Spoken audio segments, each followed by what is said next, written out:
Atau kita hanya bisa ditipin jauh di sana, ya udah deh fotoin aja, atau mungkin coba ini aja, kalau nggak bisa video call, kalau nggak bisa nggak apa-apa gitu. Itu bagaimana baiknya, Bib? Mohon izin. Baik, bismillahirrahmanirrahim. Pertama, niatnya berkurban. Ya. Karena kurban ini sesuai dengan riwayat yang dikatakan Sayyidatuna Aisyah radhiyallahu anha wa ardaha. Qala Rasulullah sallallahu alaihi wasallam, Nabi sallallahu alaihi wasallam mengatakan, ma amila ibnu Adam amalan ahabba ilallahi azza wa jalla min hiraqatid dam.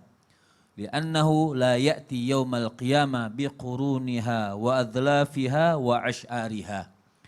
Wa inna dam la yaqa'u indallah minallahi azza wa jalla qabla an yaqa'a alal ard fatayyibu nafsan. Artinya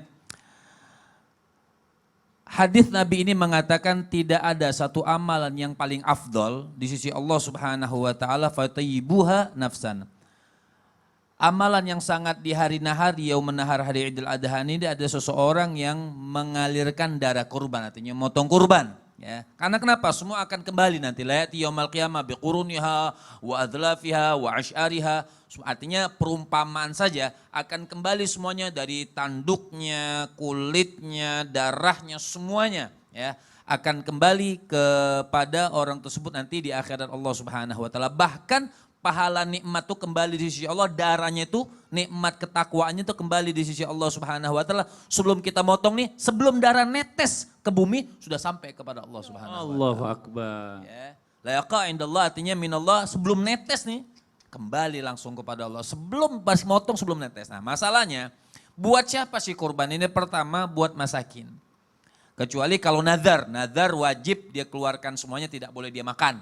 Nah, kalau sunnah boleh, walaupun orang kaya kita kasih boleh sunnah. Nah, kalau buat yang komplit bagaimana? Kita lihat dulu di daerah kita.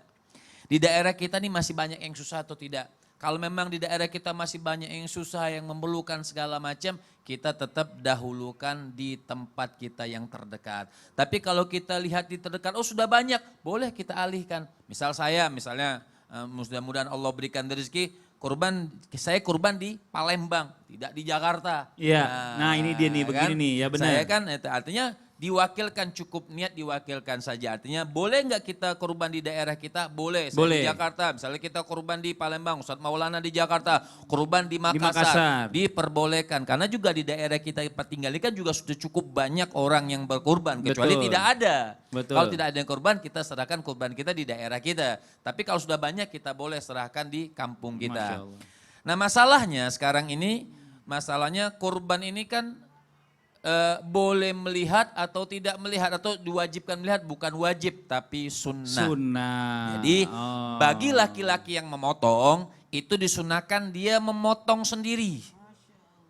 Bagi laki-laki mengikutilah ittiba' li Nabi, karena Nabi memotong sendiri. Jadi sunnah bagi laki-laki dia. Kalau perempuan bagaimana? Dia mewakilkan sama orang yang memotong, kemudian dia memandang. Nah, ini sunnah bukan wajib. Tapi cukup misalnya dengan niat kita yang memotong ini berkorban, kita mewakilkan sama orang sana yang kita wakilkan untuk berkorban, cukup walaupun tidak memandang hewan kurban kita. Sah, sangat sah sekali. Seperti itu. Nah, itu dia pertanyaannya, karena memang banyak kekhawatiran kalau seandainya kita ini kan kebetulan di Jakarta seandainya, atau mungkin di daerah tempat tinggal saya, ini komplek, mungkin nggak terlalu banyak yang membutuhkan gitu kan. Nah, makanya kadang-kadang kita ke daerah gitu, dialihkan ke tempat lain. Nah, ini ada kekhawatiran karena kita tidak melihat ya. Terus kita juga berpikir apakah daerah kita lebih membutuhkan, ternyata di sana lebih membutuhkan. Ini jadi terjawab semua nih, Masya Allah. Nah, sekarang